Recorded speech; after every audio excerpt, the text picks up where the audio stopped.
दूसरा प्रश्न क्या है? ईश्वर है तो रहता कहाँ है, दिखाई क्यों नहीं देता? अब संत महाराज कहते हैं राजन आप खुद प्रश्न करते हो और हमको लग रही है झूठ। कभी कभी हम लोग कहते हैं पहले फलाना करवा दो फिर पूजा करवाऊंगा। तो संत महाराज जी वैसे कहते हैं कि राजन आप बहुत प्रश्न कर रहे हो, हमको भूख लग रही है, कुछ खाने के लिए मंगा दो। राजा बोलते हैं क्या खाओगे? बोले एक गिलास दूध मंगा दो।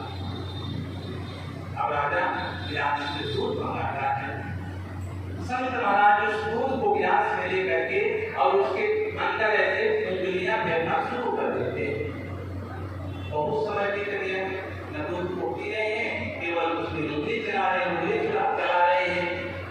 राजा को क्रोध आ जाता है, बोलते महाराज आप जल्दी से दूध को पियो और मेरे प्रश्न का उत्तर दो।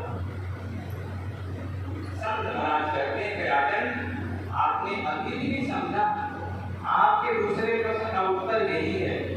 बोले कैसे? बोले ये बताओ कि मैंने सुना है कि इस दूध में घी होता है और मैं वही तलाश रहा हूँ, वही कब से ढूंढ रहा हूँ। तो राजा कहते हैं कि महात्मा तुम्हारी दिमाग जो है पगला गई है, क्या बुद्धि नष्ट हो गई है? दूध में घी ऐसे थोड़ी होता है।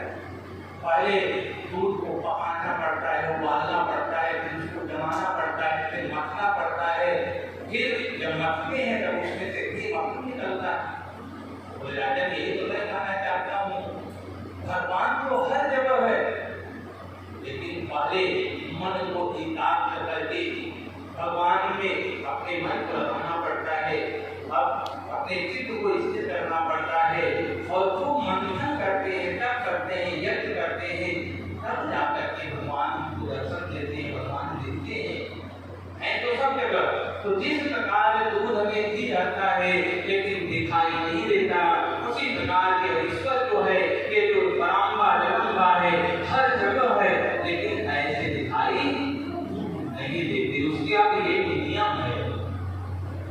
राजा संतुष्ट हो गया कि यह संत जो है बहुत सुंदर प्रश्नों का उत्तर दे रहा है। तो बोले अच्छा अब मेरा तीसरा प्रश्न सुनो। बोले बिल्कुल महाराज तीसरा प्रश्न भी कर दो। तो राजा प्रश्न करता है कि ईश्वर है तो उसका काम क्या है, करता क्या है? तब किसान की संत कहते हैं राजन अब इसका उत्तर तुमको चाहिए कि तुमको एक काम करना पड़ेगा। राजा बोला क्या, कौन सा काम? तो किसान रूपी संत कहते हैं आप अपना सिंहासन छोड़िए, हमारे आसन पे आइए और मैं आपके सिंहासन पे बैठूंगा, उसके बाद आपके प्रश्न का उत्तर दूंगा। अब राजा को उत्तर चाहिए, कोई बात नहीं, थोड़ी देर के लिए सिंहासन समझ लेता हूँ। अब तो किसान रूपी संत सिंहासन पे पहुंच गए और वह राजा जहाँ संत बैठा था वहां जाकर के बैठ गया। अब तो संत महाराज इधर उधर लेकर के मुस्कुराने लगे। अब राजा को अच्छा नहीं लग रहा था क्योंकि सिंहासन को छोड़ के जमीन में बैठा है। तो बोला महाराज मेरे प्रश्न का उत्तर दो।